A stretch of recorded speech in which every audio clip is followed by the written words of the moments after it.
Welcome home. I'm Dr.Thema, a minister, licensed psychologist, and sacred artist, and this is Homecoming, a podcast to facilitate your journey home to yourself. While I will provide weekly inspiration and mental health tips, this podcast is not a substitute for therapy. I'm so excited you're on the journey. If you want to request specific topics or share your progress, email me at homecomingpodcast@gmail.com. Also, after you listen, be sure to like, subscribe, and share. Let's begin. Welcome home, Cojourners. I am glad you're here for another week, another episode of the Homecoming Podcast for our audience members who are hard of hearing or from our deaf community. I want to note for you that the podcast is also on YouTube, and on YouTube, the closed caption and the transcription is there. And so I know some of you wrote to me about the sound, and we are trying to make the sound as loud as possible. And I also want to make you aware, for those who are listening on other platforms, that the YouTube version of the podcast has the closed caption. All right. We have a poetry submission this week. For those who are new, I invite you to write a poem about your homecoming journey and email it to me at homecomingpodcast@gmail.com. And today I'm reading a poem by Ayanna Ellis, and the poem is called Out of Hiding. I've decided to face my fears, to feel them, to let them surround me, consume me, envelop me, nearly smother me. I've decided I'm not hiding anymore. I'm out of hiding now. I'm here. I'm present. I'm facing life head on. I've decided this deep down in my soul. And since I've made this decision, I've realized there wasn't much to be afraid of at all.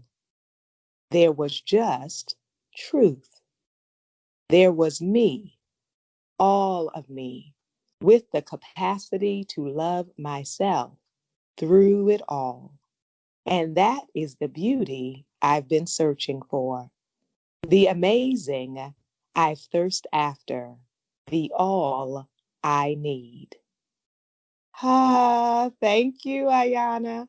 I love your poem, and it is such a great reminder to us to face it, to face life, to face the truth, to face ourselves, to face life, to face truth, to face ourselves boldly, courageously, fully.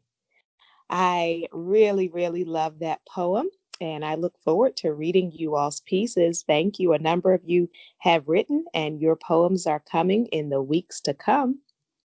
And today we're going to talk about outlasting embarrassment. Outlasting embarrassment, coping with embarrassment, dealing with embarrassment. And embarrassment is an emotion that at some points in our lives, all of us experience.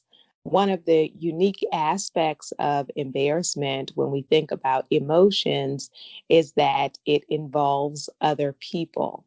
So some emotions are solely internal within yourself, but then there are other emotions like embarrassment or jealousy that are related to our experience with others. And so it is one thing to make a mistake or to have a fall. It is another layer when there is an audience to that, when people are aware to experience a failure publicly, for our experiences to be made known, either that people witness it or they hear about it later, or maybe you even share it with them or others have told them. And I know that embarrassment or humiliation can be very painful. That when you think about the times in your life that you have been embarrassed, along with it being along with it being an emotional component, there is also the physical sensation. So you think about the symptoms that you may feel in your body when you're embarrassed, where you may feel that chest ache or your heart beating quickly. You might feel the perspiration, the sweating. You might feel it in the pit of your stomach. Your breathing might feel restricted. You might feel hot in the face.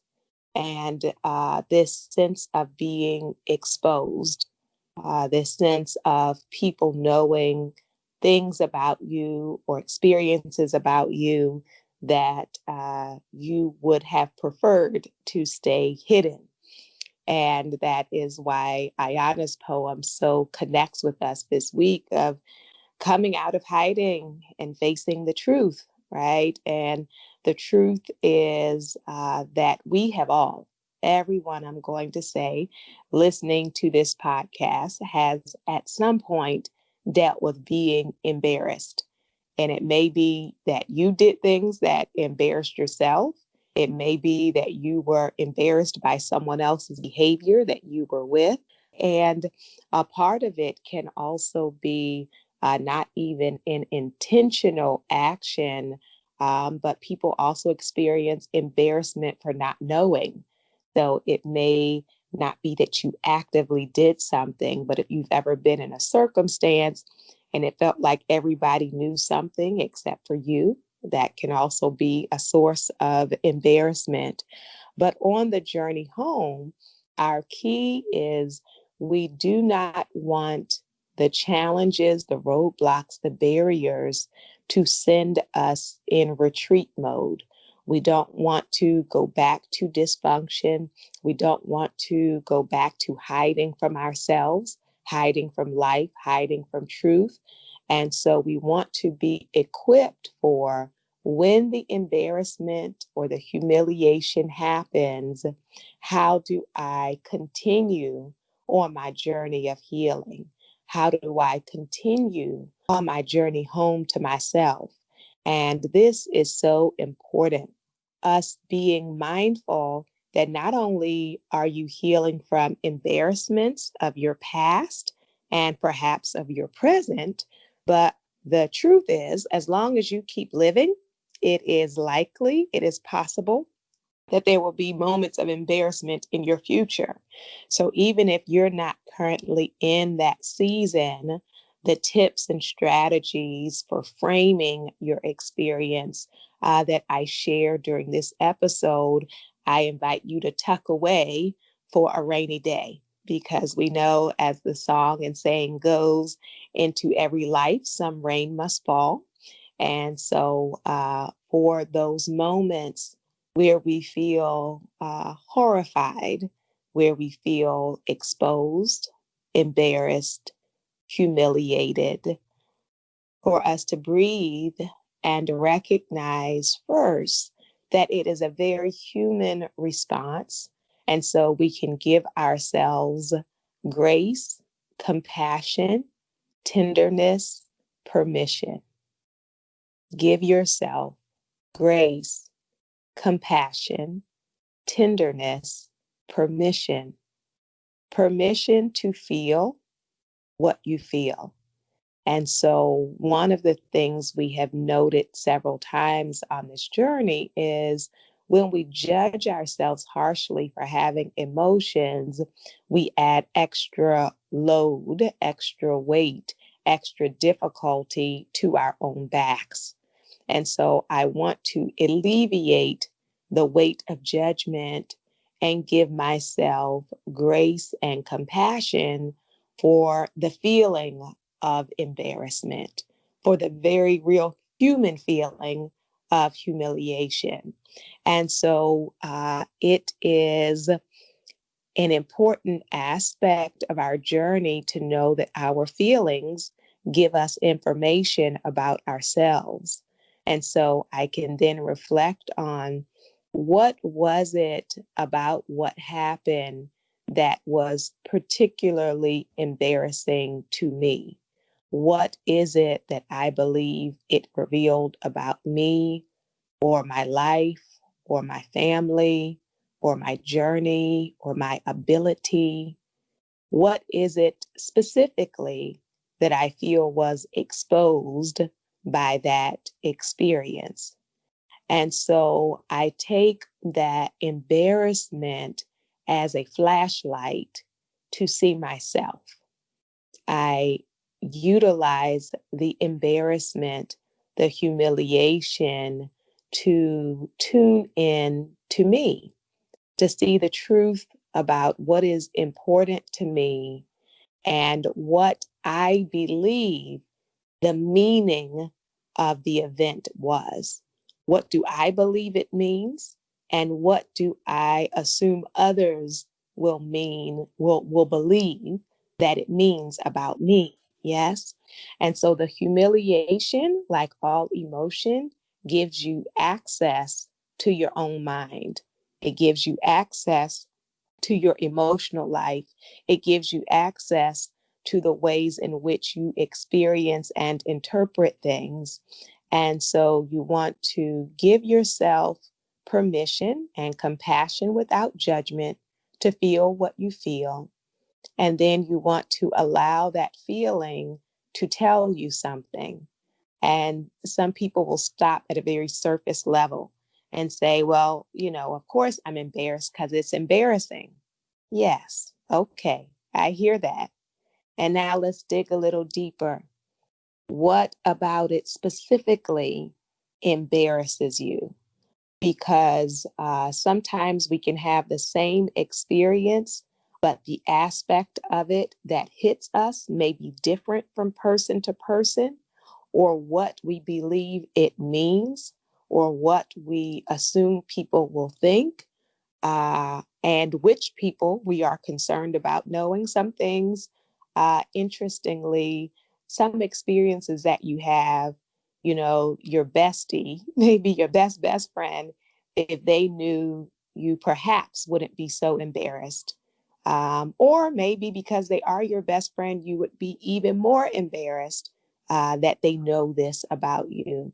So, really considering what is the behavior, what is the meaning, and to who, right? To who? To me, to someone else, to which other people am I having this intense concern about, right? And then an important revelation around embarrassment is to feel it, is to have an emotion related to the past, right? Whatever you are embarrassed about already happened, even if it was 5 minutes ago, right? Whatever you are embarrassed about already happened. And so we want to really center in on the reality that my past does not have to dictate my present, that my past is a part of my journey. It is a part of my story, but it does not have to be the totality of my story, the fullness of my story. It does not capture all that I am. And so I put the past in the past. Yes. Now I know for some, the challenge may be that people are just discovering your past in the present, right? So then their reaction is very much in the present, but the event is actually in your past. And so you want to really experience and explore the freedom that comes with the awareness, the consciousness raising that I am more than my past. And however big, however heavy, however deep, however wide that past is, that I am more than my past. I wonder if you can just declare that to yourself on today. I am more. I am more than my past. And my past does not have the final say on my present. Yes. And so we give ourselves permission to feel it. We take information and wisdom and knowledge about ourselves as we explore the feeling. And then we recognize that the events that are sparking the feeling were already in our yesterday, however recent that was, that it is not the fullness of my present. Another important piece with embarrassment that can be helpful is to break silence and actually to name it, to talk about it, because what gives embarrassment extra weight can be the feeling that it is too much to even speak, right? That it is that saying it will even increase the embarrassment. But the reality is, as I shatter silence and shatter shame and begin to tell my own story, I take my power back. I retrieve my agency. I reoccupy my life, that I am not a victim or merely a victim of what happened yesterday, but I own it today, right? I own the part of it that is true today. And so when I seek to gain my agency and voice back, to just consider what it would be like to talk to someone about the aspects of your life that are so embarrassing. What would it be like to tell a friend, to tell a family member, to tell a therapist, to tell someone about the things that you wish people didn't know? And as we tell it, oftentimes, you will discover you're not the only one. A part of what feels so embarrassing sometimes is the belief that everybody else is like living these perfected lives and that you are the only one making mistakes, that you are the only one that has done some outrageous or ridiculous things. You are believing that your faults, failings, imperfections, flaws are unique only to you. And a part of our collective silence perpetuates this lie, right? It's like when people say on social media, you only share your good news, and then people are startled when people share their failures or disappointments or their embarrassing moments. And there is a liberation that comes when I can speak the things I thought I would never talk about. And I know some of you on today are in that place right now of hoping people don't know or don't find out, or just trying to skip forward to the future, to jump over it, to leap over it. And I want to invite you to consider breaking your silence. I want to invite you to consider sharing your story in safe places, whether these are minor embarrassments or humiliations, or whether they are major life events. To be able to give it voice will start to break the embarrassment off of your spirit, off of your heart, to be able to give voice to what you are feeling, thinking, experiencing, will give you your sense of empowerment to now own the story instead of the story owning you. And depending on what the source of the embarrassment is, some of you may even get to the point where you can find humor in the story.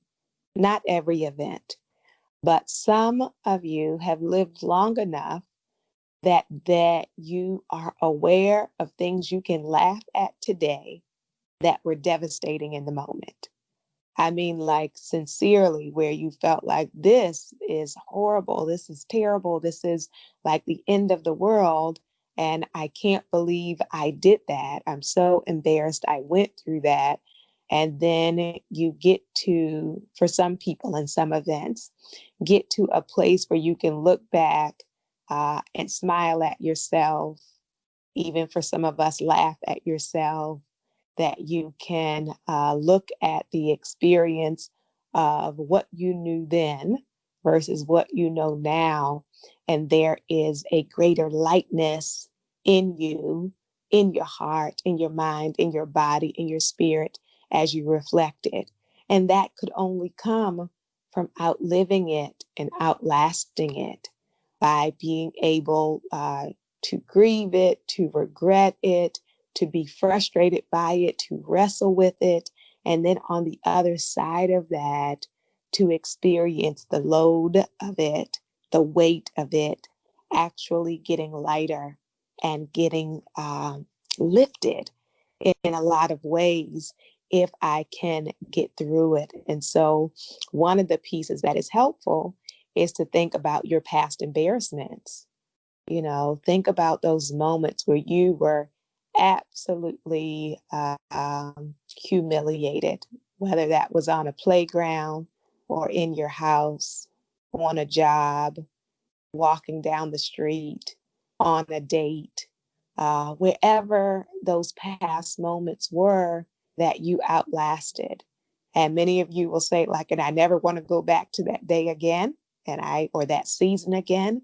And I get that. And at the same time, we recognize from solutions focused therapy that I look at the tools, the strategies, the mindset that helped me to outlast my past embarrassments so that I can apply them in my present and know that this too will pass, that this too will pass. And then it is important to get back to living. Sometimes once we have experienced embarrassment, we never want to try anything similar again. And so if you went back to school and then you were embarrassed because it didn't work out or you didn't get a good grade, you may say, oh my gosh, I'm so humiliated by that grade or by that experience that I'm never going back again. Or some people, you were dating and then the relationship ended badly and perhaps publicly. And so that was embarrassing. Getting your heart broken publicly can be embarrassing. So you say, I'm never going to love again. I'm never going to risk that again. Or some people, you may have gone for a job interview and you went and it was clear the questions were like way over your head and you don't even know why you thought you would be qualified for this. And so it's so embarrassing. And you say, forget it. I'm not going to try anymore. Or for some of you, you experience people throwing your past in your face. And so, you have lived through some things, you have had some experiences. And then when people found out, even though it was in your past, they brought it up in such a way that was embarrassing or humiliating. So you may say, forget it. I'm not dealing with people. I'm not going to try. I'm going to isolate myself. And all of those things give the event and the embarrassment the final say. And I want to invite you to reclaim your life, to give yourself permission to try it again, even afraid, right? Afraid of the embarrassment, afraid of the same thing happening again, but to commit to yourself that you're worth it, that your life is worth it, that purpose is worth it, that love is worth it, that, really the abundant life, the full life requires that I break through the barriers, even the barriers of my own thinking and the barriers of other people's thinking. That people, based on my past, may create stigma, stereotype, try to box me in, and can put forth serious effort and roadblocks to your possibility.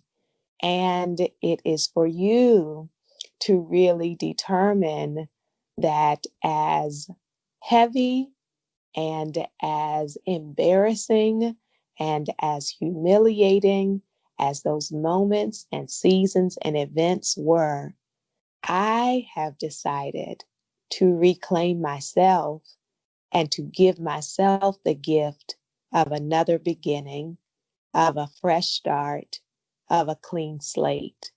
I have decided to give that to myself. And I invite you to give yourself that gift of going forward again, of re engaging again, of stepping back into the gift of life again. I invite your soul to tell your heart, mind, body, and spirit, welcome home.